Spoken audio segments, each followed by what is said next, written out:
warahmatullahi wabarakatuh. Halo teman-teman, apa kabarnya? Semoga sehat selalu, tetap semangat, dan tetap di rumah saja. Berjumpa lagi dengan saya, Siti Robiah, mahasiswi STAI Dr. KHEZ Mutakir, jurusan Pendidikan Islam Anak Usia Dini, semester 8. Dalam video ini, saya akan mempresentasikan mata kuliah pengembangan moral dan nilai-nilai agama untuk anak usia dini dengan judul Menumbuhkan Jiwa Anak Agar Mencintai Al-Quran.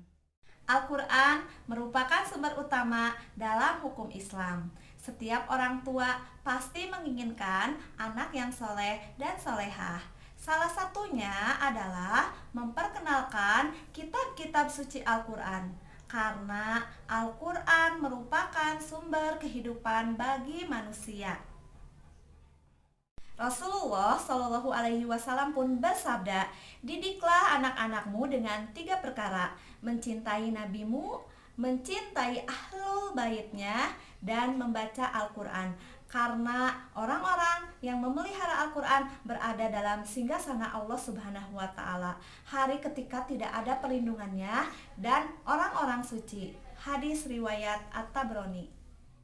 Al-Quran mukjizat terbesar Nabi sepanjang zaman. Semua ulama Islam sepakat menyatakan bahwa Al-Quran adalah mukjizat terbesar Rasulullah Shallallahu Alaihi Wasallam. Hal itu karena kemukjizatan Al-Quran tetap abadi dan berkelanjutan meski Rasulullah Shallallahu Alaihi Wasallam wafat. Al-Quran tidak pernah berhenti menunjukkan kehebatan dan keajaiban sepanjang sejarah hidup umat manusia, sejak zaman kenabian sampai hari ini dan sampai hari akhir kelak. Pengertian Al-Quran. Membaca Al-Quran adalah memahami Al-Quran sebagai firman atau wahyu Allah, berkaitan dengan struktur huruf, kata, kalimat, dan bahasa tulis dengan bahasa lisan berdasarkan kaidah-kaidah yang berlaku dalam qiraat dan tajwid secara baik dan benar atau tartil, hingga kandungan makna dan penerapannya dalam kehidupan. Dasar perintah membaca Al-Quran terdapat dalam surah Al-Alaq ayat 1 yang berbunyi Iqra bismi rabbikal ladzi khalaq, yang artinya bacalah dengan menyebut nama Tuhanmu yang menciptakan. Tujuan membaca Al-Quran: 1. Mengikuti petunjuk Allah Subhanahu wa Ta'ala. 2. Mempertebal keyakinan akan kebenaran Al-Quran. 3. Mendapatkan rahmat Allah Subhanahu wa Ta'ala. 4.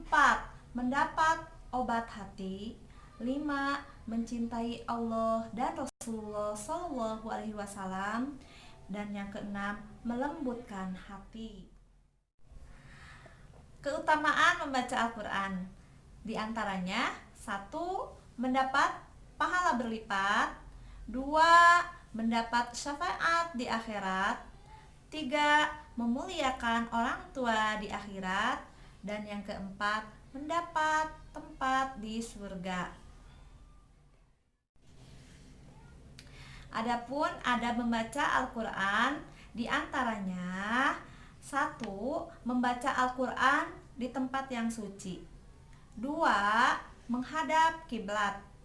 3. Disunahkan dalam keadaan suci dari hadas besar dan hadas kecil. Yang keempat, memohon perlindungan dari godaan setan. Yang kelima, membaca basmalah. Dan yang keenam, mengakhiri dengan doa. Al-Quran operatif bagi anak. Bagaimana Al-Quran itu operatif bagi anak? Masa anak adalah masa pencarian, masa penemuan, peniruan, dan coba-coba.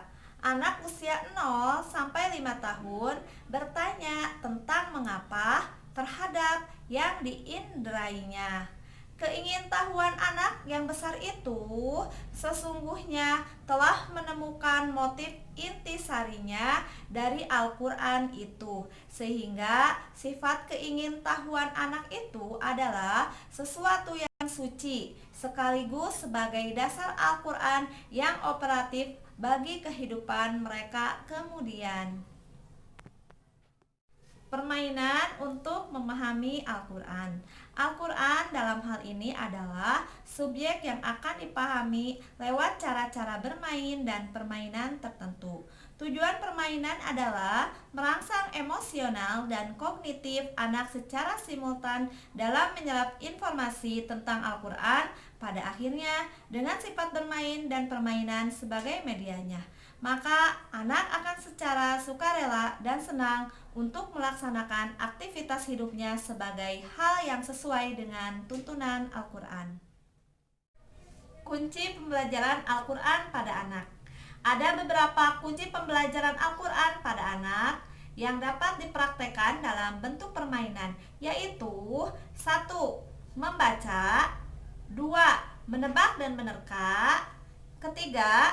Tanya jawab, yang keempat menjelaskan, yang kelima mengamati, yang keenam menghitung, dan yang ketujuh berpikir dan merasakan.